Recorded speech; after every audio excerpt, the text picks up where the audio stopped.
A cigana revelou minha vida passada. Vamos ver.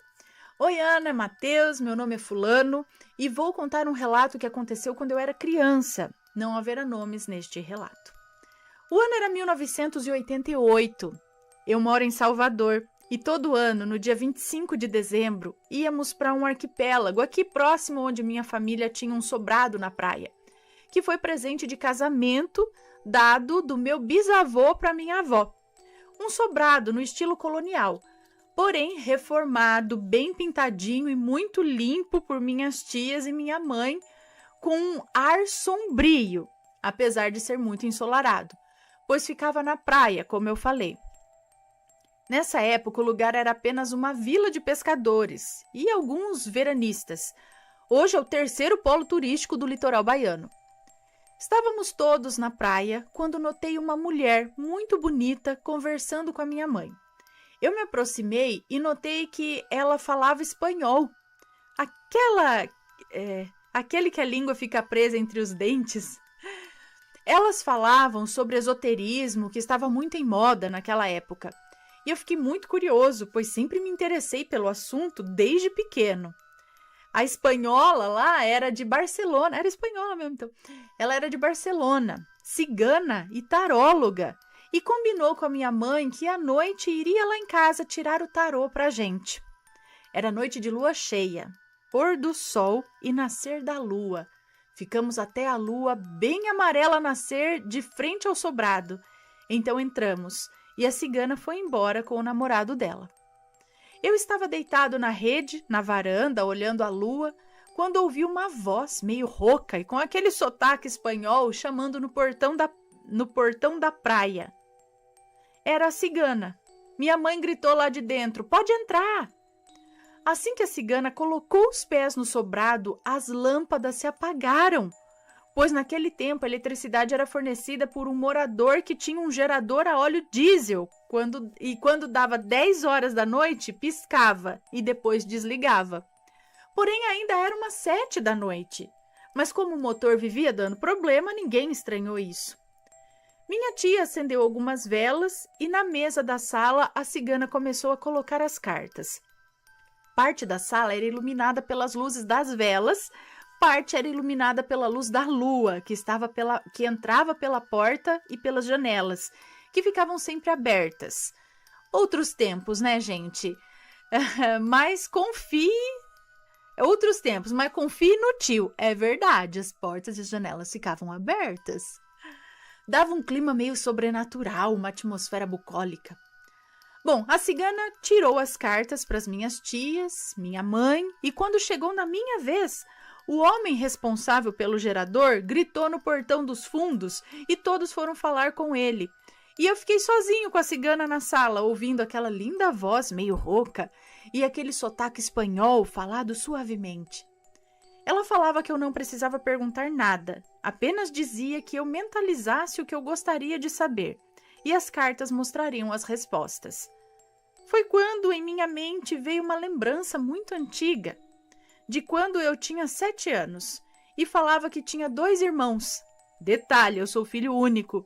E falava que os meus irmãos eram pescadores e que moravam em uma cidade aqui da Bahia.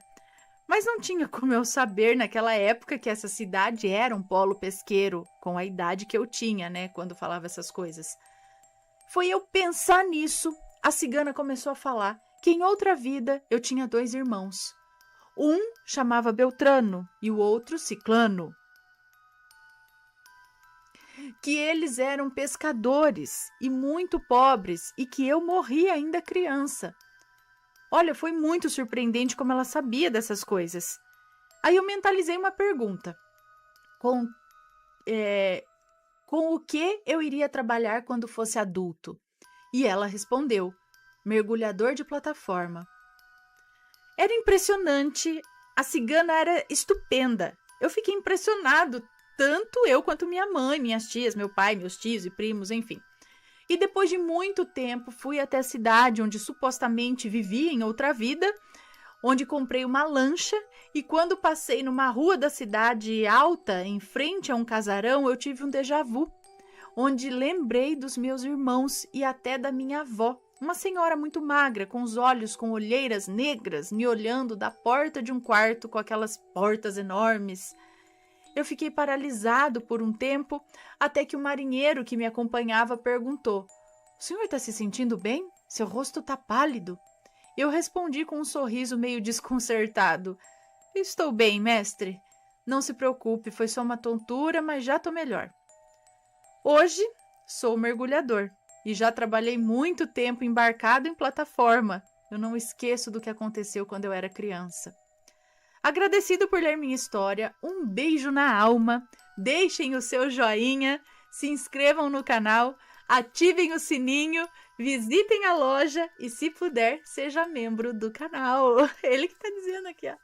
Saúde para o casal, os herdeiros e os bichinhos. Um beijo para você, muito obrigada. Olha só que legal, gente. Imagina, sei lá, criança ter uma previsão dessa, né? Ela foi para o passado e depois para o futuro. E deu certo mesmo, né? Esse negócio de ter essas lembranças, que ele falava que tinha 2 irmãos e tal. Umas coisas interessantes. E ele ainda lembra disso, mas muitas crianças acabam esquecendo dessas coisinhas que falavam. Como eu sempre digo aqui, que a Penélope, ela falava que morava em outra casa, em outro mundo. Tinha outro pai, outra mãe e não sei o quê. Que a irmã dela ensinou, que ela sempre falava muito Livius. Isso aqui, Livius. Eu falo, o que é Livius, P? Da onde você tirou isso? É bonito, ela falava. Bonito em inglês. E eu falava, em inglês não é Livius. Ela falava, é sim. Eu falei, e da onde você viu? Minha irmã me falou quando eu morava em outro mundo. Gente do céu. E ela falava assim, com afinco. Então vai saber, alguém aí sabe o que significa Livius?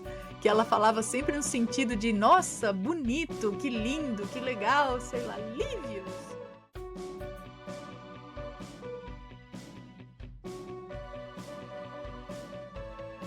Está gostando dos relatos no Reverso Assombrado? Então não se esqueça de deixar o seu like.